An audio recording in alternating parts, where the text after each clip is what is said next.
Dicen los griegos que al principio hacían unas parrandas maravillosas los dioses, pero no quedaban registradas. El que no estaba ahí se la había perdido y no había cómo contarle. Entonces para eso surgió la diosa Mnemosyne, que es la memoria. Y el libro es la memoria, es lo que nos permite guardar el registro de nuestro paso por el planeta. Entonces, evidentemente, pues tenemos que empezar por la escritura, por las tablillas cuneiformes, que son las primeras formas de llevar la memoria. Entonces, arrancamos en Sumeria, ya con la primera parte de la escritura. Ellos empiezan a hacer las tablillas para llevar las contabilidades, para llevar las historias. Una vez se encontró en un diccionario lo que era un diccionario escolar en Babilonia, y era un diccionario para niños. Se encontraron historias de quejas de los padres que decían que los niños no los respetaban, que ya los valores no eran los mismos en Babilonia, o sea, recién inventada la civilización. El tema es recurrente. Entonces, empezamos, digamos, con la historia de la escritura. Y hay un momento en que la civilización de los egipcios, el dios Tot, le va a dar a los egipcios los números para poder contar el universo. Y después de que le da los números, después de que les da la magia, y después de que les da los ancestrales secretos del universo de los egipcios, les da los libros. Es un don de los dioses. Entonces los egipcios empiezan a fabricar los libros en papiros. Y los papiros los van a sacar de las orillas del Nilo. Y empiezan a llevar toda la historia de los libros sagrados de los muertos y de todas las historias de la civilización egipcia. Pero los papiros, por un lado, son quebradizos. Y luego, más adelante, en el tiempo de los Ptolomeos, va a haber un monopolio del libro, del papiro. Entonces les da porque no facilitan a los papiros, ¿sí? Y entonces, como no facilitan a los papiros y llega a haber un monopolio de la materia prima, entonces un rey decide buscar una alternativa para seguir publicando libros. Y el rey se llama Pérgamo, y lo que va a hacer es un pergamino. Entonces, en los pergaminos simplemente la piel del animal la secan y escriben en rollos sobre ella encima. Entonces empiezan a aparecer los rollos. Sí, más adelante eso se va a volver ya la edición del libro. Los rollos se pueden leer, pero van a tener el problema también de que son para desenrollar y enrollar un libro, eso es un poquito incómodo. Lo increíblemente paradójico de la red es que vuelve a la experiencia del papiro, del pergamino, porque usted tiene que desenrollar eso. Lo que pasa es que lo desenrolla a través del mouse, pero volvemos al tiempo de los rollos, solo que en una pantalla. Entonces, después, cuando la Biblioteca de Alejandría, la cosa es que cada barco que atracaba en Alejandría tenía la obligación, por un decreto de la ciudad, de bajar una copia de los papiros o los pergaminos que llevara a bordo. De esa manera ellos pudieron asegurarse de tener el contacto con todas las civilizaciones, y por eso es que la Biblioteca de Alejandría llegó a tener más de 750.000 volúmenes.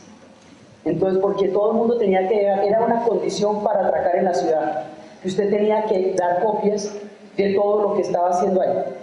Entonces, después vienen todas las historias, después viene, hay un personaje que se le va a ocurrir, que es Clímaco de Cerea, que se le ocurre que eso hay que poderlo clasificar, pero ¿quién se mete ahí? Entonces el tipo empieza a inventarse los catálogos, y los hace por órdenes alfabéticos, pues para ponernos de acuerdo en algún orden. Después de los catálogos, ya cuando los papiros son muy gruesos, ya cuando empezamos a tener los primeros códices, que es como llamamos al libro ya propiamente empastado, eso hay que ponerlo en alguna parte. Entonces los vamos a poner en unos anaqueles. Cuando los podemos poner en unos anaqueles, ahí ya estamos organizando las bibliotecas, ¿sí? Entonces hay que ya empezar a hacer todo eso. Y viene todo el flujo de libros de la antigüedad, toda la cantidad de transmisión de conocimiento que se dio desde el mundo antiguo, desde la ruta de la seda, de todo lo que transcurrió. Y hay un momento en que muchos de los libros pues están en Roma, a ella heredera del mundo griego, y ese a su vez heredero del mundo persa, ¿sí? Y de todas las historias de la antigüedad. Roma va a tener las grandes bibliotecas, y ellos mismos, los romanos, van a escribir una gran cantidad de libros, van a tener sus propios filósofos, y todos ellos, y ahí hay uno, pues, entre los griegos habíamos dejado ya toda la filosofía montada. Con los romanos vamos a dejar el derecho, y esos son códigos que hay que escribir, porque si no, como para qué vamos a hacer los códigos, todo eso son libros, ¿sí? Y los grandes filósofos y todo. Cuando ya se tenía un nivel de información muy grande en Occidente, muy grande, entonces en ese momento va a suceder un cataclismo de la historia, y el cataclismo de la historia es el hundimiento del Imperio Romano. El hundimiento, la caída del Imperio Romano en Occidente, porque en Oriente no va a caer el Imperio Romano en Oriente va a durar 1000 años más, va a caer es cuando los turcos se tomen Constantinopla, en 1453. O sea que nosotros cuando hablamos de la caída del Imperio estamos hablando solamente de Occidente. Lo que pasa es que en Occidente es donde se hacen las miniseries, entonces por eso nos parece que ha caído toda Roma. Cayó un pedazo, es allá donde quedan las oficinas de prensa, ¿sí? Porque no tenemos canales de Bizancio, Bizancio TV no tenemos. Entonces, no nos cuentan de Bizancio, cada cual cuenta de lo que está interesado. Entonces resulta que la caída del Imperio Romano supone la fragmentación del mundo urbano que habían representado las ciudades en el Imperio. Esa fragmentación es una fragmentación en todo sentido, es una fragmentación en la infraestructura. El Imperio cae en el momento en que van a derrumbar el acueducto, cuando los bárbaros rompen el acueducto romano, cuando lo vuelan, ahí ya Roma no es viable más. Entonces los caminos van a destruirse porque como es un imperio de ingenieros, no va a haber cómo transitar de un lado al otro, es muy difícil transitar de un lado al otro. Entonces, en la última parte del Imperio Romano, los sacerdotes católicos cristianos, porque Roma se cristianiza después del siglo I, esos van a coger todos los libros que había en ese momento en Roma y los van a guardar en las abadías, porque ya no hay seguridad de nada y ya se ha interrumpido el circuito urbano que lleva a la gente a las bibliotecas. Entonces se van a meter en esas abadías gigantescas y allá van a guardar los libros de la antigüedad. Allá en las abadías los van a copiar y aparece la figura del copista, que es el que se sienta a transcribir un libro caligráficamente para poderlos reproducir dentro de lo que se podía en la época. Entonces la gente del común queda aislada del conocimiento porque el conocimiento está en las abadías. Y dentro de todo el despelote que se produjo en Europa de la Edad Media, cuando todos los pueblos están bajando y están invadiéndose unos sobre otros, hay unos pueblos que están aislados de todo, que son los irlandeses. Los irlandeses quedaron aislados porque en tiempo de los romanos se hizo una muralla a partir de la cual el imperio ya no iba a pagar. Esa se llama la muralla de Adriano, porque ahí empezaban los bosques, la Caledonia, y los romanos, las legiones romanas no se la llevaban bien con los bosques. Entonces, lo que es Escocia, Irlanda y Gales, una parte del país de Gales, van a quedar por fuera del circuito de avance de Roma. De manera que cuando caiga el Imperio Romano, van a quedar por fuera de la destrucción que llevó a la caída del Imperio. Entonces los monjes en Irlanda, en las abadías en Irlanda, van a ser los herederos de una parte importantísima de la cultura de Occidente y la van a poder preservar. Y muchas cosas se saben porque esos monjes las guardaron en las abadías. Entonces, en las abadías de la Europa continental están los monjes encerrados allá en el mundo del conocimiento, que se ha vuelto un mundo totalmente derivativo solamente allá, en las abadías. Es en ese momento y en ese instante cuando Humberto Eco nos sitúa la novela El nombre de la rosa. Y cuenta la historia, además él escribe esa novela porque él es un lingüista y es un semántico y dice que hay un momento en que las cosas solamente se pueden explicar a través de la literatura. Entonces cuenta la novela de una serie de asesinatos que se van a dar en esa época y que William de Baskerville va a la abadía en Italia para averiguar qué es lo que pasa, abadía cuyo nombre aún hoy es sabio mantener en secreto, dice la novela, averiguar qué es lo que pasa. Y encuentra que toda la gente que ha muerto tiene el dedo untado de tinta y la lengua también. Entonces empiezan a investigar y al cabo de una peripecia absolutamente fascinante de acción, suspenso, intriga y de lo más espeluznante, porque el ambiente de esa abadía es realmente cargado, Esa es una época de discusiones teológicas de altísima envergadura porque determinaban los poderes de la época. Entonces, hay unos que son partidarios de que la iglesia no tenga bienes materiales, que son los franciscanos, y otros que son partidarios de que sí los tenga, que son los conventuales. Entonces, hay unas guerras muy grandes por eso, en un clima tan cargado de cismas políticos y religiosos. Él descubre que hay un texto de Aristóteles, que es el texto de la risa, y que a la gente la están matando para que ese texto no se conozca. Y no se puede conocer el texto porque la risa trae la posibilidad del humor, y el humor es el que le mama gallo al poder. Y cuando usted es capaz de burlarse del poder, el poder empieza a perder la capacidad de intimidación que tiene sobre usted. ¿Sí? Entonces ya, si usted, en el momento que usted pueda tomarle el pelo al poder, usted ya ha quedado por fuera del influjo, del miedo que el poder puede traer. Entonces por eso mataban a todo el mundo para que no se conocieran esos textos de Aristóteles. Entonces viene toda la parte de lo que en Europa se llama el medioevo. Pero mientras en Europa están viviendo el medioevo, los árabes están desarrollando las bibliotecas más impresionantes, están desarrollando un mundo de literatura, es el mundo de las 1001 noches.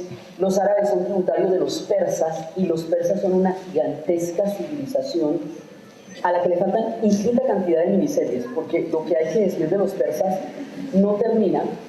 Entonces ellos van a ser tan grandes en una gran medida por el influjo persa, ¿sí? Y ellos están publicando, están copiando libros, y hay un gran califa que va a soñar, él va a tener un sueño en el cual un hombre muy sabio le habla y le dice cosas que ordenan el universo.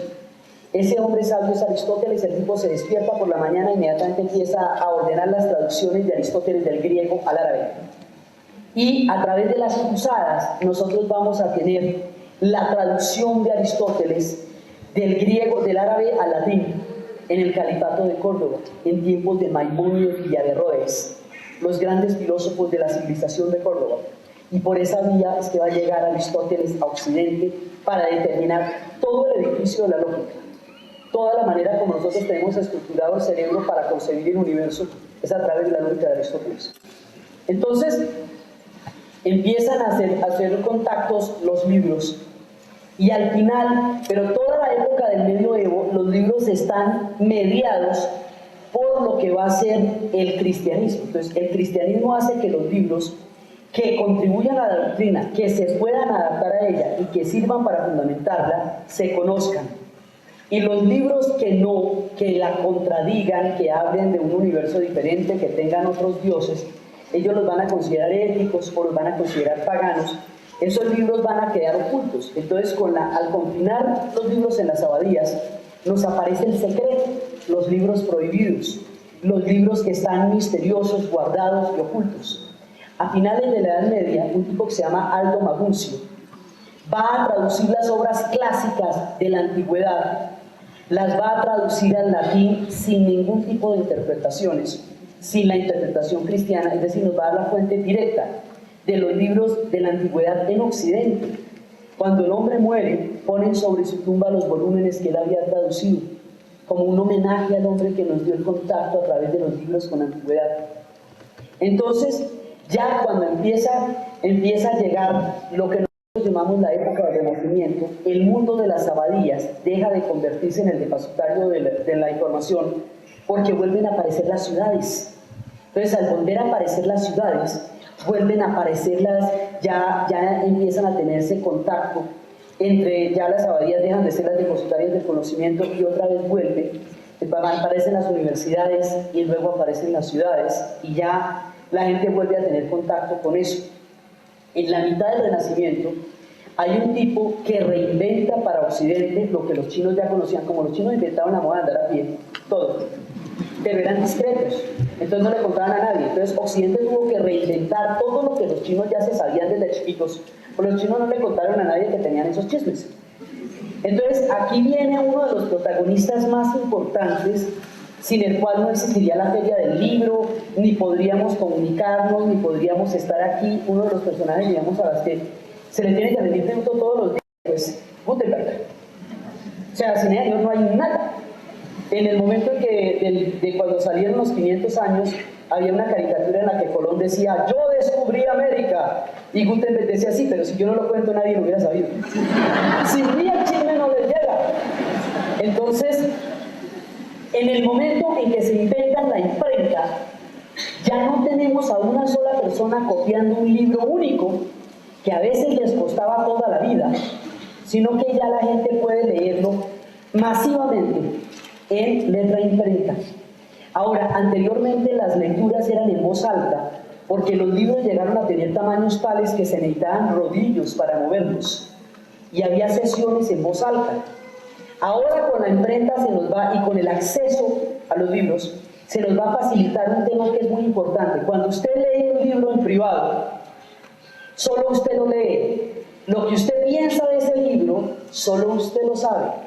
La manera como usted vaya a utilizar ese libro es asunto solamente suyo.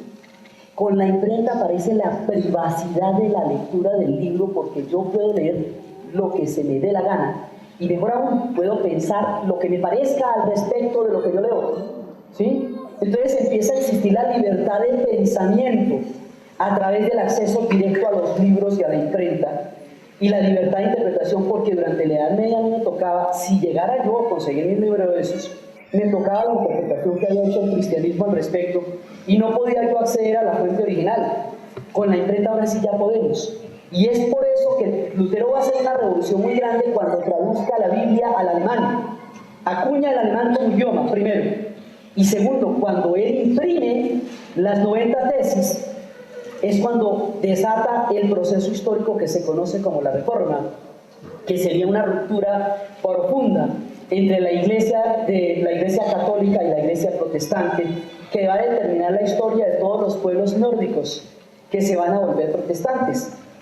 Entonces ya ahí tenemos cómo podernos manejar con los libros, ¿sí? Pero entonces ahí se nos aparecen también las prohibiciones, porque como todo el mundo puede leer, ya mucha gente puede leer lo que se le dé la gana, entonces hay que empezar la censura sobre los libros, porque el libro también está relacionado con el poder, ¿sí? El libro también puede confrontar poderes, puede transformar mentalidades y puede amenazar órdenes y regímenes históricos. Entonces los libros siempre han estado acechados por la censura desde mucho tiempo atrás, porque son capaces de cuestionar formas únicas de creer el mundo. Entonces, cuando va pasando eso, llega el momento de la Ilustración en Francia.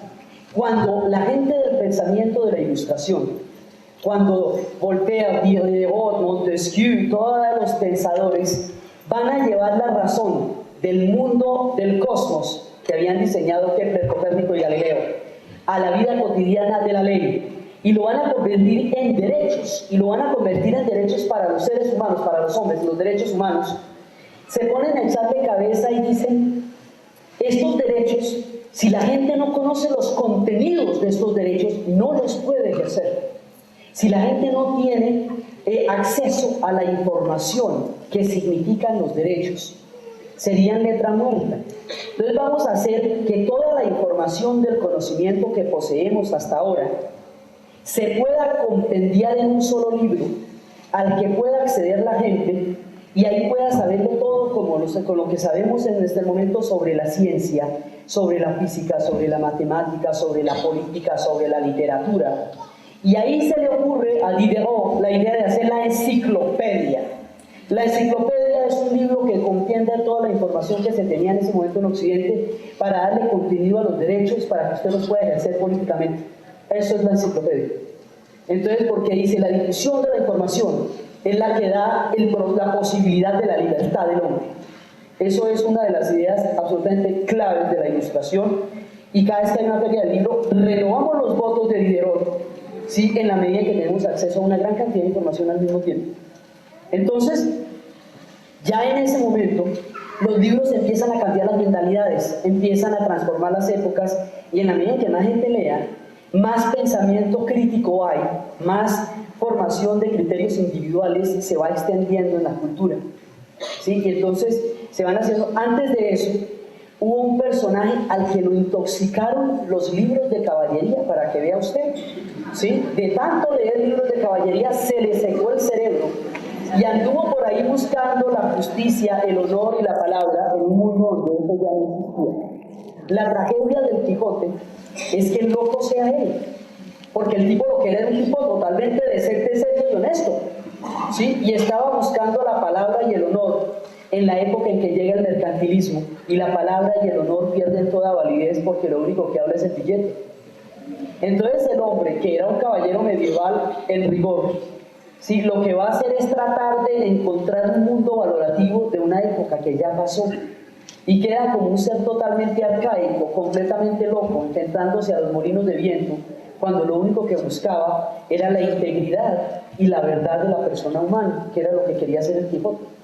Entonces, pero le atribuyen semejante desatino a la lectura excesiva de libros de caballería. Entonces, ya en la época de la Ilustración los libros son absolutamente importantes, porque ya hay libros serísimos, el contrato social. Hagámonos pasito, o sea, quiere decir que una sociedad se puede basar en el acuerdo, no en el garrote. ¿Sí? Conversemos, charlemos a ver qué tipo de sociedad quiere usted, qué tipo de sociedad quiero yo. A veces nos ponemos de acuerdo, firmamos un chismecito al respecto y hacemos un contrato social. Eso me parece bueno.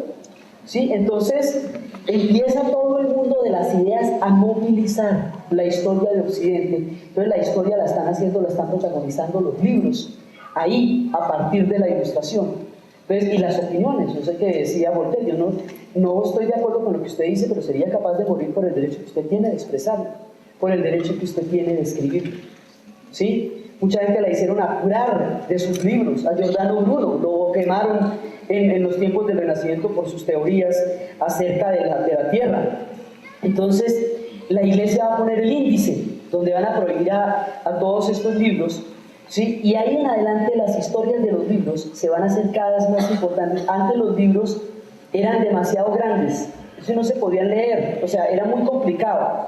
Entonces decidieron hacer unos libros más chiquitos que se pudieran cargar. Esas son las ediciones de bolsillo, las ediciones rústicas, que en un principio eran bastante desbarataditas, hasta que más adelante un señor Penguin las hizo muy preciosas, teniéndolos un pingüinito, los Penguin Books, ediciones de bolsillo. ¿Sí? Entonces la edición de bolsillo es mucho más popular, se puede leer mucho más.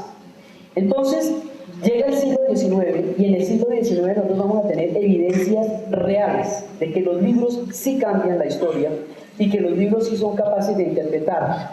Antes, en el siglo XVI, Maquiavelo había escrito El Príncipe, que es el manual del colonialismo. Pues, o sea, eso usted lo puede aplicar, ¿sí? Y eso es un manual del colonialismo, y triunfarás. Sí, tiene una serie de cositas que no le pueden olvidar a uno que Maquiavelo es europeo, ¿sí? En tiempos de bicentenario, descolonización y cosas de esas. Entonces, resulta que ya en ese momento, ya cuando viene el siglo XIX, los libros han creado toda una cultura y han creado toda una manera de entender el conocimiento que ha sido una manera increíble. Entonces empiezan a pasar cosas como que cuando escriben El Jorobado de Notre Dame, cuando Víctor Hugo escribe El Jorobado de Notre Dame, las torres de la iglesia de París estaban totalmente caídas.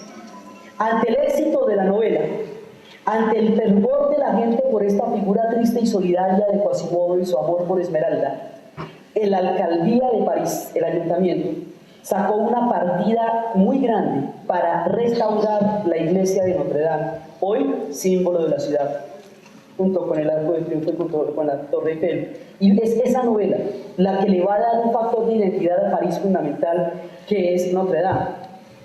Alejandro Dumas escribe todas sus aventuras y resulta que en Cuba están haciendo los tabacos, los habanos. Entonces, como eso es un trabajo bastante rutinario, pero a la vez delicado, entonces en ese momento la gente pasaba esas tardes en el calor de La Habana, en las fábricas de tabaco, y contrataban a alguien para que les leyera. Entonces todavía leen en las fábricas de tabaco. Entonces se ponían a leer. Y un día llevó una novela tan absolutamente apasionante que la gente se le paraban los pelos y no podía respirar de lo que la novela le impresionaba. Se llamaba El Conde de Montecristo. Ante eso, la gente de Cuba le escribió a la persona ya viejito y le pidió permiso para ponerle ese nombre a los habanos, porque era con eso que lo estaban haciendo, y ahí es donde surgen los habanos Montecristo. que se hacen en Cuba, por la lectura de la novela en los tiempos, en las largas tardes en que se acuñaban los trabajos.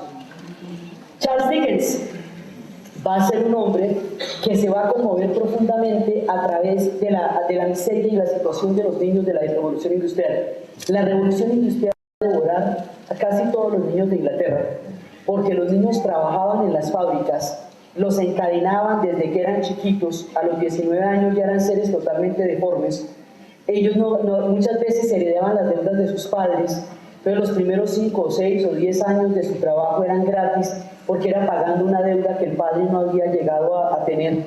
Entonces, la infancia en Inglaterra durante el siglo XIX era una cosa absolutamente dolorosa que a Dickens le rompe el corazón. Entonces, Dickens lo que va a hacer es escribir las historias de la infancia en Inglaterra y las va a escribir de una manera muy triste. La tristeza en Dickens es deliberada, porque es el instrumento a través del cual él está sensibilizando a la gente de una época con el horror de lo que está pasando en la infancia. Entonces, esos libros que escribía Dickens llegaban a los puertos de Boston, en los Estados Unidos, a través de folletines. Y la gente se agolpaba en esos puertos, en los puertos, para esperar la siguiente entrega de la novela de Dickens. Entonces se leían David Copperfield a pedacitos y a pedacitos. Entonces imagínate todo lo que es esperar un mes y medio a que llegue un barco de esos con la siguiente entrega, y usted así de uña mordida esperando a que llegue la siguiente entrega de Dickens. Dios mío. Entonces las novelas de Dickens van a producir varias cosas. Primero, las primeras leyes de protección de la infancia en Inglaterra se hacen a partir de la obra de Dickens. Segundo, el cuento de Navidad, junto con el árbol que había traído el príncipe de Hanover, Alberto, cuando se casa con la reina Victoria, van a traer de nuevo la tradición de la celebración de la Navidad en Inglaterra, porque en Inglaterra no se había celebrado la Navidad desde que en las épocas de Oliverio Cromwell el puritanismo obligó al fin de las celebraciones de los teatros, de los vodevils. Hizo hartísimo, devolvió todo eso, de los vodevils, de la Navidad, de todo eso. Entonces el príncipe de Hanover trae su árbol y Dickens escribe el cuento de Navidad. Y ese cuento de Navidad retorna a través de la letra impresa el espíritu de la Navidad a los ingleses. Y como los ingleses van a dominar la mitad del planeta, uno de cada 4 habitantes del planeta Tierra era súbdito de la reina Victoria en el año de 1900, recién que ella murió. Eso es el imperio británico. Lo que pasa allá va a tener una discusión muy grande. Entonces, empiezan los libros a transformar toda la mente, y ya cuando va llegando el siglo XX, hay un personaje que va a empezar desde ahí, o sea, con los comienzos de la Primera Guerra Mundial.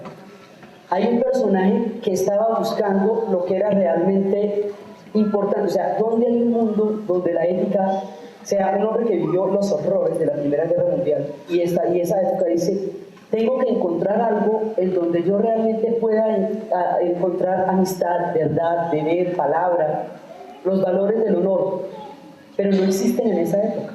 Entonces, en el único sitio donde existen eso es en los mundos de la fantasía. Entonces él va a rescatar el mundo de la fantasía, van a crear una mitología con sus amigos, pero sus amigos van a ser asesinados en la Primera Guerra Mundial. Una generación entera se pierde en la guerra. Y él queda con el compromiso de llevar a cabo la obra que él se había propuesto hacer con sus amigos. El tipo se llama Tolkien. Y primero va a ser el Hobbit, y más adelante va a escribir El Señor de los Anillos. Tolkien habla de los subcreadores. Los subcreadores son aquellos que hacen visibles mundos ocultos. Ellos no los crean, los hacen visibles. Entonces él, cuando va a hacer El Señor de los Anillos, lo que va a hacer es que él quería crear un idioma, que era el élfico. Pero para poder crear el élfico tuvo que crear un mundo donde se hablara ese idioma. Y para crear el mundo donde se hablara ese idioma tuvo que crear una historia. Y eso lo llevó a la creación del Señor de los Anillos. Y cuando él está haciendo El Señor de los Anillos en 1939, va a dictar una conferencia que se llama El Derecho a la Fantasía. Dice que cuando el mundo se vuelve una cárcel, cuando la vida cotidiana es insoportable, cuando los tiempos históricos son más sombríos, uno tiene derecho a que la mente no esté encarcelada. Entonces, si la mente no está encarcelada, es la fantasía el lugar donde la mente puede vagar libremente, porque a usted le pueden meter barrotes, pero a su cabeza no. Y eso se llama el derecho de la fantasía. por esa misma época, va a haber un personaje que va a escribir una novela de amor. Es una novela de amor, digamos, pero no es común y corriente, es una novela de amor, un romance apasionado entre un guardabosques y una lady. Ella era una mujer casada con un noble que estaba paralítico, recién llegado de la guerra, y ella se va a enamorar de este guardabosques. En Inglaterra, el tema de las clases sociales, sobre todo todavía a principios del siglo, era tabú. O sea, el amor entre clases sociales no se podía. Y una lady no se podía enamorar de un guardabosques, menos pasarla contenta y luego terminar bien. No, todo eso no podía. Ese nivel de diversión no se va a poder. Y además era sexo recreativo, no recreativo porque era como para pasarla, pero no menos. No es que estábamos en plena era victoriana todavía. O sea, la Victoria muere, pero la era victoriana va a pasar mucho tiempo después de la muerte de Victoria, la moral de la era victoriana, en donde las mujeres tenían que ser tiernas, lánguidas e instantes, y donde no podían expresar ninguno de sus sentimientos sino a través de ciertos suspiros, y los tipos tenían que ser evidentemente adivinos, porque la vaina era el naipe para saber qué pensaba una mujer de esas, porque si no podía expresar ningún sentimiento, ¿cómo es el hombre para saber qué o qué fue la vuelta ahí? Esto tocaba con abanicos, tocaba con miradas, no, una cosa increíble, les tocaba duro a ellos y a ellas en esa época, porque no se podía hacer explícito nada, y menos aún la sexualidad. Entonces, en la era victoriana va a pasar, entonces en ese momento pasa que esta novela va a tener una obra muy grande que se llama El amante de Lady Chatterley. Pero como El amante de Lady Chatterley, además es escrita por un hombre, narrando desde la sexualidad de una mujer. Es una novela totalmente intimista de lo que una mujer siente cuando se enamora de un hombre y cuando se apasiona por él. A esta novela, ella novela libro, la van a detener, cogen y la arrestan a la novela. Los libros les pasan unas cosas. La arrestan y la detienen durante 40 años bajo una acusación de obscenidad. Y la de 40 años, la novela no se pudo leer, estaba totalmente prohibida en Inglaterra. En 1960, un juez le da por mirar el decreto, se coge la cabeza y dice, ¿qué cosas tan bárbaras hemos hecho? Le quitan la prohibición de obscenidad, la van a publicar en los Penguin Books, en ediciones de bolsillo. Se van a vender 250.000 ejemplares en 2 semanas, la gente la compraba así como pan. Y la lectura masiva del amante de Lady Chatterley empieza la revolución sexual en Inglaterra. En la época de la píldora anticonceptiva, de los Beatles, de los Rolling Stones, toda esa mentalidad es posible porque la gente empieza a leer El amante de Lady Chatterley y dice, esto se puede, man. Esto que se puede. Vamos a averiguar cómo es la vuelta aquí. Entonces, eso va a ser un libro clave. En la era victoriana, como la prohibición de todo lo distintivo es tan profunda. O sea, en la era victoriana lo único que se puede expresar claramente es la tristeza, el desfallecimiento y la decepción, pero las pasiones desordenadas y violentas están totalmente prohibidas en la moral victoriana. La moral victoriana está hablando para un tipo de seres humanos que no conocemos cuáles son, pero no es para la naturaleza humana que tiene tanta cosita. Entonces, como los ingleses no podían ser como decía Victoria, porque así no es, cuando la represión es tan dura, usted no deja de ser el que es, sino lo que hace es que se desdobla. Entonces, la literatura inglesa del siglo XIX se nos va a llenar de monstruos para que el monstruo haga lo que usted no puede. Dr. Jekyll y Mr. Hyde. ¿Sí? Entonces, eso es el desdoblar por el tipo. Es un doctor supremamente muy divino y bien puesto, y por la noche le sale el monstruo de los mangones al otro. ¿Sí? Y al otro día no sabe la mano derecha que ha venido haciendo la izquierda. Entonces aparece él, otro tipo que hizo el pacto de seguir joven, guapo y hermoso. Tiene guardado un retrato que no te quiero mostrar, el retrato de Dorian Gray. Sí, entonces lo tiene en una pintura. Otro señor muy decente, tiene unos hijos, tiene una institutriz, pero debajo se oyen unos alaridos de noche de los más perturbadores. Y es el monstruo de su esposa loca que lo atormenta desde los sótanos de la casa, Jane Eyre. ¿Sí? Entonces la gente se vuelve terriblemente retorcida. Las hermanitas Bourdieu contaban unas historias, ellas como tan domésticas, de tecito tuvieran las porcelanas de ellas y leyeran las historias tan increíblemente retorcidas que se hacen en las cumbres borrascosas y todos estos personajes mediados por una cantidad de meandros que impiden que la gente sea feliz y diga de frente qué es lo que le pasa, ¿sí? Entonces la era victoriana nos muestra eso, y mientras Inglaterra se llena de monstruos, en Francia nos van a dar una lección de amistad para toda la vida, los tres mosqueteros. Y nos van a dar una visión de la amistad que nos dice que la gente es amiga más allá de sus ideologías, del lado donde la vida lo ponga. Porque ellos muchas veces van a cambiar de bandos en todos los azares de la época de la política que vivieron. Y todo se envejece, les pasa de todo, pero nunca pierden la amistad. Los tres mosqueteros se vuelve una oda a la amistad. Entonces nos van contando cosas los niños. Entonces cuando llega el siglo XX, el amante de Lady Chatterley lo tenemos totalmente encerrado hasta que llegue la época de la revolución sexual.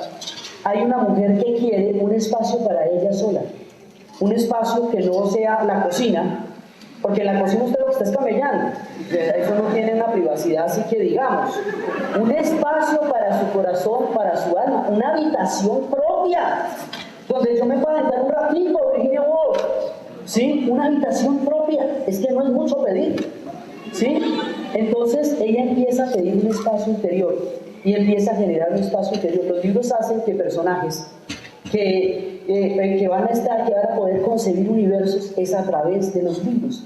Un momento en que le decían a Kant, Antonio Machado le decía a Kant, que nunca salió de su pueblo natal, que toda la vida estudió en su mismo escritorio y era tan metódico que la gente cuadraba los relojes por la hora en que Kant salía a pasear, a dar su paseo de la tarde.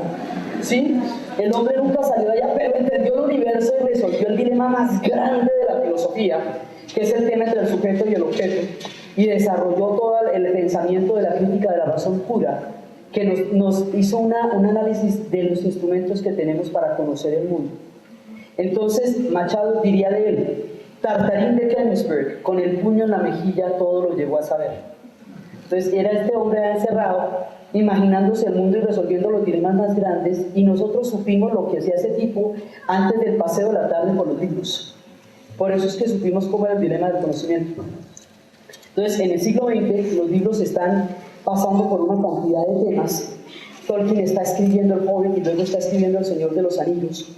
Hay otro problema que tienen los libros. Los libros sufren peligros, hay que cuidarlos mucho porque ellos están expuestos a grandes amenazas, ¿sí? Entonces, un día en que los libros estuvieron realmente en peligro fue durante el Tercer Reich. La quema de libros fue generalizada. Y, o sea, cada vez que alguien le da porque ciertos libros no se pueden leer y ciertos libros sí se pueden leer, ahí nos toca que nos agarremos porque eso es grave. Es grave, o sea, no hay cosa más grave que la censura de libros, porque eso permite que se ideologicen los sistemas de educación. Y eso permite que a usted le digan qué leer. Todo el dilema está en que a usted nadie le diga qué tiene que leer. En que usted lea lo que le dé la gana, que vaya y se compre el libro que a usted venga de las narices ahorita en la feria y se encierre en el baño y lo lea las veces que usted quiera, ya ver, y que nadie le venga a decir que no le puede, ¿sí? Entonces, el Tercer Reich viene una época en que los libros se van a ahora ellos de todos, pues mi lucha dio origen a un proyecto, pero el libro pues es donde está consignado lo que el tipo va a hacer, nadie lo tomó en serio, el tipo dijo, iba a haber una cantidad de barbaridades, y dice, va a hacer todo eso, y pues lo hizo. Sí, pero antes lo escribió, dijo, voy a hacer lo siguiente, 2 puntos, y fue y lo hizo. Entonces, en el Tercer Reich los libros van a tener muchísimo problema, van a estar en real peligro en todas partes. Y después, hay un tipo que el tema de la libertad es muy recurrente en los libros. Hay un tipo que se da cuenta que dos tipos, a mediados del siglo XX, a los años 40 y 50 y desde antes, hay gente visionarios que están entendiendo la importancia de lo que es la censura. Y esos personajes que están entendiendo la importancia de lo que es la censura, nos van a hacer unas metáforas de lo que son las quemas de libros y de lo que es la censura. Una de ellas la va a hacer Ray Bradbury, ¿sí? Ray Bradbury va a hacer el Fahrenheit 751 iba a ser todas las historias de las quemas de libros. Entonces, las primeras páginas de Fahrenheit empiezan a contar un mundo en donde las vallas tienen que ser cada vez más largas para que cuando usted ande por las carreteras no pueda ver los paisajes, porque el paisaje lleva la meditación. Ahí se le pueden ocurrir a usted 4 cositas. Entonces, le ponen una valla gigantesca para que usted vea solo lo que le dice la valla. Le ponen una mezcla de música y noticias a la que usted está conectado todo el tiempo. Pues usted no sabe, pues ellos saben, pues nada de eso. Y le estén diciendo lo que usted tiene que estar pensando. Y además quemen los libros porque los libros perturban a la gente. ¿Sí? Entonces, y empieza la quema de libros, y los bomberos eran los quemadores de libros, y la resistencia son los que están imprimiendo libros en ese momento. El otro que hace una metáfora terrible sobre lo que es la censura, él vivió el estalinismo, él estuvo en Rusia, estuvo en Madrid, estuvo en todo eso. Orwell va a hablar de 1984 y va a hablar del control mental y el control sobre las bibliotecas, sobre las fichas de las bibliotecas. Si todo se trata de qué lee usted, cuáles son los ficheros, cuál es la clasificación, qué es lo que usted consulta, cuántas veces lo consulta. Al que le interese eso, mira, ahí tú tienes que sospechar. Si hay alguien interesado en lo que tú lees, te tienes que preguntarle como para qué le interesa el dato, ¿sí? Como para qué. Entonces, ellos van a hacer toda una mirada sobre el autoritarismo y lo que eso puede llegar a ser. A mí me tocó en 1900, en pleno periodo especial en Cuba, llevar un libro más escondido que nada, que era La rebelión en la granja de Orwell, y 1984. Estamos hablando del 96, 95, cuando llevé ese libro súper escondido, porque pues es Orwell. Entonces, los libros siguen, digamos, dando siempre todas estas ideas y van empezando a cuestionar todas las formas de poder. Entonces llega, a través del amante de Lady Chatterley, llega todo el tema de lo que va a ser la revolución sexual. Porque cuando Inglaterra entra en la revolución sexual, no está saliendo de los 50 ni está entrando en los 60, está saliendo de la era victoriana. Toda una moral que durante casi para entonces 150 años había dominado a los ingleses, empieza a verse cuestionada a través de la lectura masiva del amante de Lady Chatterley. Y como ya se inventó la píldora anticonceptiva, sin la píldora no hay debate, con 8 hijos muy berraco, y si uno tiene hijita no se puede. O sea, muy difícil. Entonces, ya empiezan a darse las condiciones para que existan un montón de cosas, un mundo para la juventud, para que existan poetas como movimientos poéticos, movimientos literarios. Los movimientos literarios siempre han anunciado las siguientes fronteras de la vida, ellos amplían y allanan las fronteras. Cuando Baudelaire empieza en Las flores del mal a meter lo feo también en la poesía, y hace un poema a su amada que le dice que ella tan divina, tan mamacita, tan hermosa, tan rosadita, también se la van a comer los gusanos como a todo el mundo. ¿Sí? Y se llama Carroña. Y entonces considera que esas cosas también hacen parte de la poesía, no solamente la tiquinez, y abre la puerta para una cantidad de cosas. Hay un personaje en Inglaterra que de puro hobby va a hacer con sus amigos una mitología del terror. Y es una mitología del terror tan bien hecha que este tipo le para a uno los pelos, ¿sí? Y usted no sabe por qué. Usted lo está leyendo, se llama Lovecraft. Y cuando usted está leyendo Lovecraft, en la mitad del libro usted está absolutamente asustado, pero no sabe por qué, porque pasar lo que llaman pasar no es que esté parando nada. Pero usted no puede el miedo. Porque el hombre es tan hábil. Él creció entre un montón de tías solteronas. Y lo único que tenía era sus amigos del círculo de terror, y se imaginó un mundo así. Entonces él escribe a la raíz del miedo que tenemos todos por dentro. Encontró a través de la pluma la puerta hacia el miedo de los seres humanos y logra convocarlo a través de historias que no son específicamente muy definidas, pero son increíblemente asustadoras, porque te está hablando del miedo desde la base de la formación de la emoción humana, y aquello es verdaderamente tenaz. Eso, por ejemplo, eso no se puede leer solo, toca acompañado. Usted no puede ni apagar la luz ni dormir solo después de leer a Lovecraft, porque eso le queda pesado, ¿sí? Y es un hombre del siglo XIX. Entonces, los libros nos van dando cualquier cantidad de universos, van publicando todas las historias y van moldeando el mundo. como nosotros lo vamos entendiendo. Entonces, los libros han tenido diferentes revoluciones, pues desde las épocas de los papiros, desde las épocas de la imprenta, hasta cuando va a ser después la época del internet. Entonces, cuando llega la época del internet, todo el mundo dice, se van a acabar los libros, se van a acabar. En el momento en que surgió el gramófono, se dijo que se iban a acabar las orquestas. Porque si la gente no tenía la opción de escuchar en una caja lo que una banda tocaba, como para qué ir a ver la banda, pues no se han acabado las orquestas, ¿sí? Ni las filarmónicas ni las sinfónicas se han acabado. En el momento, una de las cosas que más ayudó a desarrollar el libro en Inglaterra fue el ferrocarril, porque eran grandes trayectos en tren, y usted qué hacía todas esas horas en tren, de leer, ¿cierto? Ellos que no son tan comunicativos entre ellos, uno a lo mejor se va echando paja, pero ellos no. Ellos no. Sí, ellos definitivamente no se agarran a echar carreta en un trayecto, no es su naturaleza, leen. Entonces cuando se inventó el ferrocarril, dijeron que la velocidad del ferrocarril iba a hacer a la gente frenética y que después ya no podrían disfrutar las cosas simples porque estarían encandelillados por el vértigo de la velocidad del ferrocarril. Entonces cada vez que se hace un invento, la gente piensa que lo que antes ha venido, ¿sí?, va a dejar de existir, y no que las cosas coexisten, ¿sí? Los libros tienen ediciones de lujo, y esas ediciones de lujo son una delicia. Hay muchos libros que usted ve en la feria que usted ya los tiene, pero esa edición está muy divina. Sí, no, pero ¿qué tal esta edición? Ah, yo sí quiero una edición de estas tan hermosa. Sí, porque es que eso tiene un montón de placeres. Es la letra, es la grafía, es la edición, es el contacto, es dormirse con las gafas puestas y despertarse con el libro ahí. Sí, que se quedó dormida en la mitad de la lectura, tiene que apagar la luz, quitarse las gafas. Sí, y el libro, y ese dormirse y soñarse lo que usted estaba leyendo en la última página y amanecer en una novela toda una noche que usted se estuvo leyendo, porque el libro le habla a usted cosas que solamente le dice a usted, porque cada cual tiene un nivel de fantasías diferentes con los libros. Entonces, cuando se mete al internet, no, se van a acabar los libros. Esto, mejor dicho, estamos en los últimos momentos. Todo se va a poder ahí. Por un lado, el internet vuelve al sistema de los rollos, ¿sí?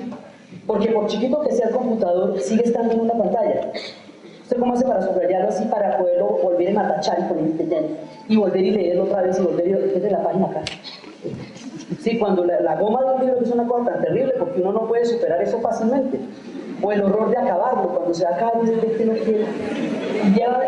La peor que le puede aparecer a uno, fin. Hay unos libros graves, cuando uno lee el Cuarteto de Alejandría, no solamente termina la novela, sino que queda fuera de Alejandría. Para ese entonces, uno ya no sabe qué hacer fuera de Alejandría. Ya no tiene sentido vivir fuera de Alejandría, después de que uno se ha metido toda esa vuelta, sí, con Montolive y con Clea, sí, y con Baltasar, ya no tiene sentido el mundo fuera de Alejandría. Entonces, un amigo que llevaba libros por el eje cafetero, los vende bajo la consigna de que los libros son un deporte extremo. Porque no hay nada que le produzca a usted más nivel de pasión, y no hay universo que lo lleve más lejos que un libro. Sí, porque usted allá sí puede llegar al confín de la tierra. Julio Verne predijo la llegada del hombre a la luna, los globos heliostáticos, la aviación, predijo, además de todo, predijo los submarinos, o sea, el mundo que Julio Verne diseñó en su cabeza, ¿sí?, en el siglo XIX, prefiguraría ni siquiera la primera mitad, los últimos 30 años del siglo XX, ¿sí?, los adelantó Julio Verne en sus novelas. Sí, ahorita que estábamos en los 40 años de la llegada del hombre a la luna, nos estábamos acordando del proyecto de él de lanzar un cohete, sí, desde un determinado punto que llegara ya a la luna. Entonces el hombre se adelantó a su época, mucho más allá de lo que alguien, eso es un deporte extremo, ser un Julio Verne, imaginarse un mundo como este. Entonces cuando aparece en internet, uno puede entender también que esa es otra versión de la enciclopedia, que ahí también hay una increíble cantidad de información que va a ser accesible a un gran número de personas que de otra manera no podían acceder a ellas. ¿Sí? Eso también puede pasar. Entonces, o sea, no es una amenaza, es otra manera de difundir el conocimiento. no puede generar los niveles de totalidad que tiene un libro, porque la información es fragmentaria, de todas maneras. O sea, usted es difícil leerse La Guerra y la Paz por internet, queda berraquísimo, pero berraquísimo. Pues eso, mejor dicho, eso es un cambio. Mejor tener la novelita y leérsela en todas las o el tiempo de busca del tiempo perdido. ¿Cómo te parece Proust con la pantalla? Pues entonces pues eso no hace que la gente deje de leer, sino hace que la gente tenga información de otras maneras. Y de todas maneras, lo que está ahí fueron cosas que se escribieron en los libros, ¿sí? Sigue siendo la información que va llegando. Entonces, cada vez más, la información va llegando de muchas maneras. También cuando hay audiolibros, eso permite que la gente que no puede ya ver, siga leyendo, aunque no pueda ver, ¿sí? Y hay una historia de ciegos que es absolutamente increíble, y es, hay en una biblioteca donde estaba perdido hace cualquier cantidad de tiempo, hay como 300 años tenían el libro allá, lo rescató un tipo que se llama Hechos y Sucesos de las Cosas de Guatemala y Yucatán. A un profesor de una universidad gringa le leyeron en el momento del siglo XIX, cuando estaba la fiebre de los descubrimientos de Schliemann, que descubrió Troya, cuando ya Champollion empieza a revelar el mundo de los egipcios a través de la manera como va a entender, cómo va a poder descifrar los jeroglíficos. Cuando toda la fiebre estaba allá, había un profesor que se llamaba William Prescott, y a él le leían, y le leían, y le leían, y un día le estaban leyendo las cosas de Diego de Yucatán, de Diego de Landa, le estaban leyendo de las pirámides de Teotihuacán, le estaban leyendo de una de las pirámides, y el tipo dijo, devuélvase, no me pico. Ahí hay un espacio perdido, ahí hay una ciudad perdida, ahí hay una cultura perdida entre esta y esta. Y el tipo se concentró y dijo, ahí hay un pedazo que nos hace falta, vaya averígolo, ahí hay una ciudad perdida. Y a partir de la interpretación que hace Ciego, Prescott, van los antropólogos y los arqueólogos y encuentran un pedazo de Teotihuacán y el origen de los toltecas, ahora que México nos hace el honor de ser el país invitado, ¿sí? Y empiezan a descifrar una cantidad de códices mayas y van a saber un montón de cosas a partir de la visión que este tipo tuvo. Eso donde está en un libro que se llama Dioses, Sabios y Tumbas, ¿sí? Que tiene las historias más fantásticas sobre Chile, sobre el descubrimiento de Troya, de las tablillas cuneiformes, de todo eso. Son los libros que cuentan los libros. Entonces hay un personaje que se llama Jorge Luis Borges, que sueña con una biblioteca universal. Él sueña con una biblioteca tan supremamente tremenda, tan llena de libros, de interpretaciones, de críticas literarias, de libros apócrifos y de interpretaciones sobre los libros que se han escrito, que sea una biblioteca que termine leyéndose a sí misma, interpretándose a sí misma, de tanto que hay críticas literarias e interpretaciones acerca de los libros que hay en la biblioteca. Él termina pensando que puede hacer un universo circular de libros leyéndose e interpretándose a sí mismos, y esa es una de las elucubraciones poderosas que hacía Borges. A Borges lo van a nombrar director de la Biblioteca de Buenos Aires en el momento en que se está quedando ciego.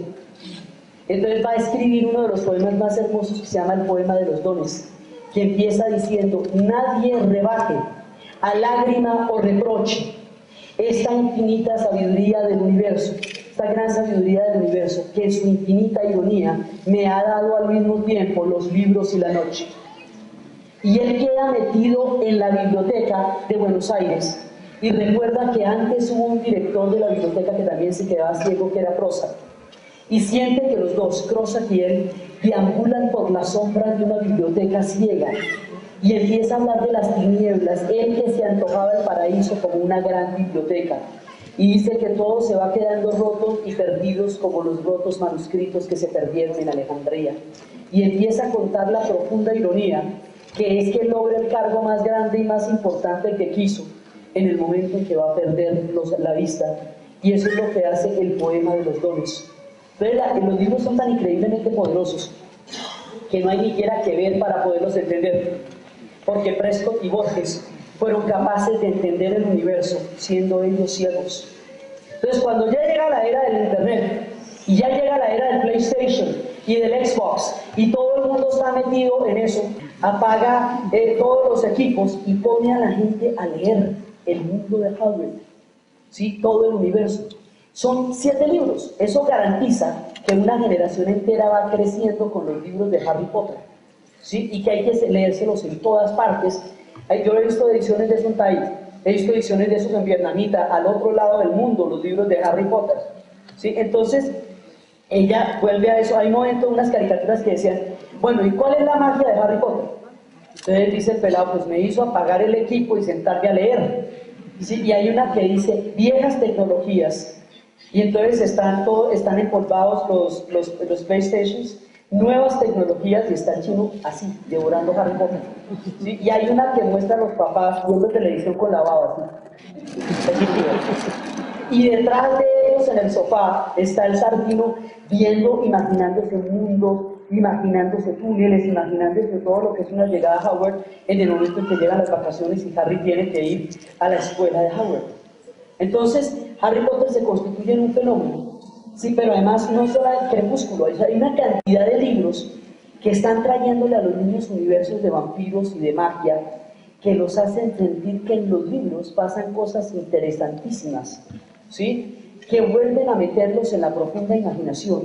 Narnia, las crónicas de Narnia son de un contemporáneo de Tolkien, pero Tolkien no era partidario de las alegorías, porque decía que eran formas obvias de manejar la literatura, entonces por eso la suya es muchísimo más compleja, huyendo de la librería. Pero las crónicas de Narnia también traen un universo de fantasía, y la gente empieza a leer a Lewis y empieza a leer las crónicas de Narnia. Entonces, los libros se siguen tomando los espacios, y sin los libros no es posible ni la memoria, ni la imaginación. Un mundo sin libros es un mundo totalmente inconcebible por la pobreza espiritual que eso podría llegar a producir. Y un mundo con libros lo puede llevar a usted hasta los universos más lejanos, a los lugares donde usted no llegará nunca, a las épocas históricas donde usted no vivió, a donde viven los seres que piensan y sienten exactamente igual que usted, pero nacieron en la República Checa o nacieron en China y sin embargo son compañeros de alma. ¿Cuántos compañeros de alma no hemos encontrado nosotros en los libros? ¿Cuántas veces no hemos encontrado una persona que es exactamente igual a uno y que vive al otro lado del mundo y que le dio por escribir lo que uno pensaba? Entonces, la idea de que los libros se van a acabar es como si se acabara el pensamiento, es como si se acabara simplemente porque están en otro formato. El Internet es un formato, ¿sí? Pero la letra, el conocimiento y las ideas se transmiten de muchas maneras. Entonces, si el Internet hubiera acabado por los libros, como la gente temió desde el momento en que eso apareció en la red, ¿qué hacen todos ustedes aquí? ¿A qué vinieron? ¿O es que no tienen ustedes un computador en la casa? Pues, ¿no? ¿A qué vinieron? ¿Sí? A la feria del libro. ¿Para qué vinieron? Para mirarlos, para olerlos, para tocarlos, para antojarse, para anticiparse de los libros. Dije, que yo me lea esto, uy, qué maravilla que yo me lea. El solo antojo, el morbo que produce un libro nuevo es una cosa impresionante.